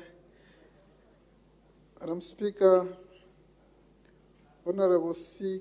Kangombe of Kamfinsa to ask the Minister of Health in two parts. A, what measures the government is taking to strengthen the expanded program on immunization, considering its progression from 6 antigens at its inception in 1975 to 14 antigens as of 2025. B, what measures will be, when the measures will be implemented? Our response, Madam Speaker, in A, government is reinforcing the expanded program on immunization through policy alignment, antigen expansion, digital monitoring, supply chain strengthening, community engagement, and sustainable financing. This holistic approach is designed to maintain high coverage rates and protect children and communities against vaccine-preventable diseases. Immunization activities fall within the broader goal of reduce under 5 mortality from 61 per 1,000 live births to 25 per 1,000 live births by ensuring that 95% of under 1 children are fully vaccinated by 2026. Children under 1 are the primary target, but we have immunization programs for various age groups. The government has been taking several measures to strengthen the expanded program on immunization, API, especially as it has grown from 6 antigen in 1975 to 14 in 2025. This expansion demonstrates Zambia's proactive approach to immunization, ensuring protection against a wider range of diseases, aligning with WHO and Gavi-supported initiatives. These initiatives include: 1,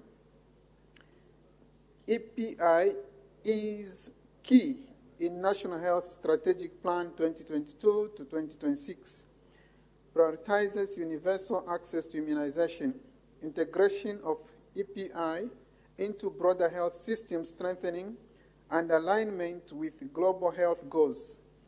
The routine immunization schedule has expanded from 6 antigens in 1975 to 14 antigens by end of 2025, including newer vaccines against diseases such as rotavirus, HPV, and COVID-19.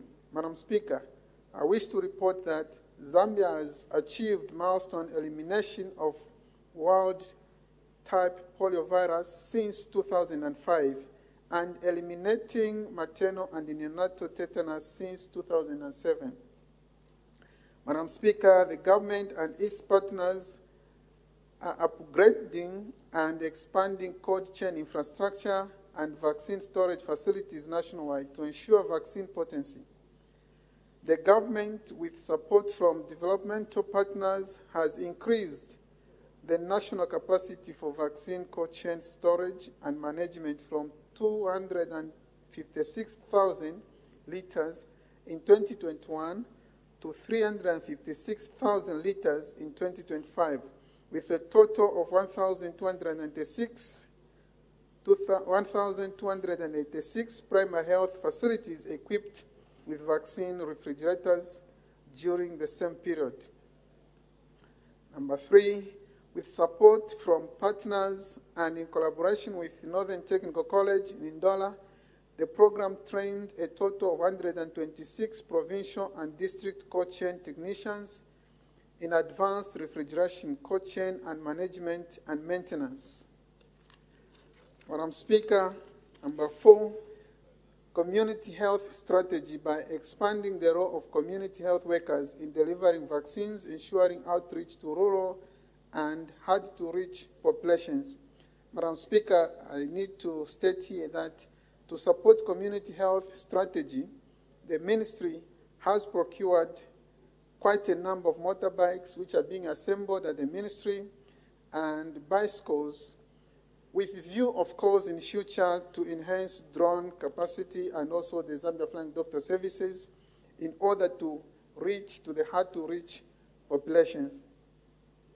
Madam Speaker, data and monitoring, government through the ministry has adopted the use of DHIS2, which is a digital platform, as part of the health management information system to improve immunization data capture, analysis, and use for decision-making. This is strengthening monitoring and evaluation frameworks to track coverage and identify gaps. This also includes strengthening linkages with disease surveillance and intelligence through the Zambia National Public Health Institute to inform prioritization and response for the immunization program within the local context. Madam Speaker, number 6, the Ministry of Health, in collaboration with WHO, UNICEF, and Gavi, have embarked on system strengthening interventions such as health facility solar electrification project targeting more than 250 facilities, and the DRIVE initiative targeting 41 districts across all the 10 provinces to support cold chain infrastructure, vaccine supply chain, and last mile delivery. Number 7, Madam Speaker, the government is advancing advocacy and community engagement through partnership with NGOs and community-based organizations to strengthen demand creation and reduce vaccine hesitance. Madam Speaker, just an example, like this afternoon, we're just at the University of Zambia where we are rolling out the immunization or the vaccine, cholera vaccine program to the students. That is just an example of commitment from our partners. In addition, the launch of the 2025 African Vaccination Week themed Immunization for All, Humanly Possible, celebrating 50 years of EPI to raise awareness and mobilize communities. In addition, government recognizes the works with Parliamentary Caucus on Immunization, which is an important initiative designed to strengthen political commitment and oversight for the expanded program on immunization, EPI. Number 8, Madam Speaker, government has continued to increase its co-financing obligations, accelerating efforts towards full financing of the program beyond 2030 to ensure sustainability of immunization services. In this regard, the government has progressively increased the allocation for vaccines and cold chain in the national budget from 168 million in 2022 to 206 million in 2025. This is a working government that needs to be supported even beyond 2026, Madam Speaker. Part B of the question, Madam Speaker, government is already implementing measures to strengthen EPI in Zambia. These measures ensure that every child, adolescent, and adult, regardless of where they are or where they live, they will equitably access life-saving vaccines. Madam Speaker, I thank you. Thank you very much. Supplementary questions? The Honourable Member for Kamfinsa. Madam Speaker, thank you very much, Honourable Minister, for the response to the first questions that were raised. Minister, you are aware that funding from our partners obviously has been affected globally. And you are aware that as we move into the future, we need to improve on how much money we allocate towards programs of immunizing our children. I think all of us, as we were growing up, we were at some stage immunized. I want to find out from a monetary point of view, how much money is available this financial year and next financial year as Gavi reduces their financial support to some of these programs. I thank you, Madam Speaker. Thank you. The Honourable Minister of Health.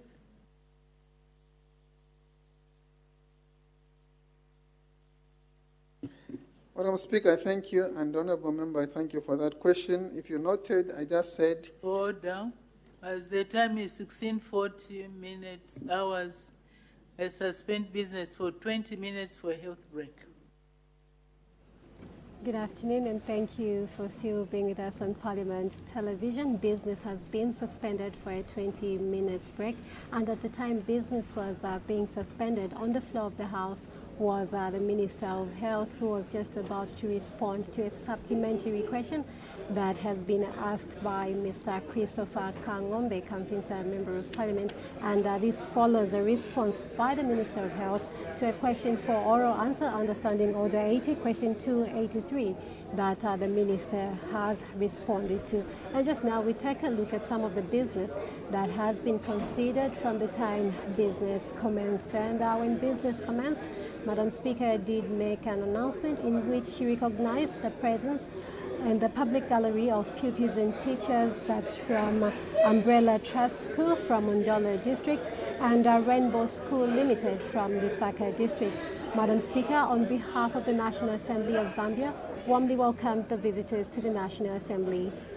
After that, Madam Speaker did give some communication from the Speaker, and she did indicate that this is provided under Standing Order number 56-1, and this is basically a time which allows the Speaker to deliver a speech to the House, and that really it does focus on the expectations of the House, on the business to be transacted in the course of the meeting. And in her communication, Madam Speaker did indeed welcome all the members of Parliament back, and then she did highlight the fact that during this past recess period, there were some activities that took place, among them where the First Deputy Speaker did officially commission the Solwezi West constituency office, and she did also talk about the duration of the sitting of this House, saying that the meeting would last about 5 weeks, and that it expected to adjourn on or before 8th May 2026. So those are just some of the issues that were touched during that communication by the Speaker that was made earlier on today. Yes, indeed, and thereafter we did see our Honour the Vice President present a business statement for the period 7th to 17th April 2026, so that's a business that we expect the House to consider during that period, and thereafter 3 urgent matters without notice were considered and all the matters were inadmissible. Earlier on, we also did talk about, when we're giving a recap of the business that the House is expected to consider today, we did indicate that 17 bills would be presented on the floor of the House, and the 17 bills have since been presented and referred to various committees for further examination. We'll be getting into details of those committees to which the bills have been referred to. Yes, indeed, Muta. And just now, we take a break. Keep watching Parliament Television.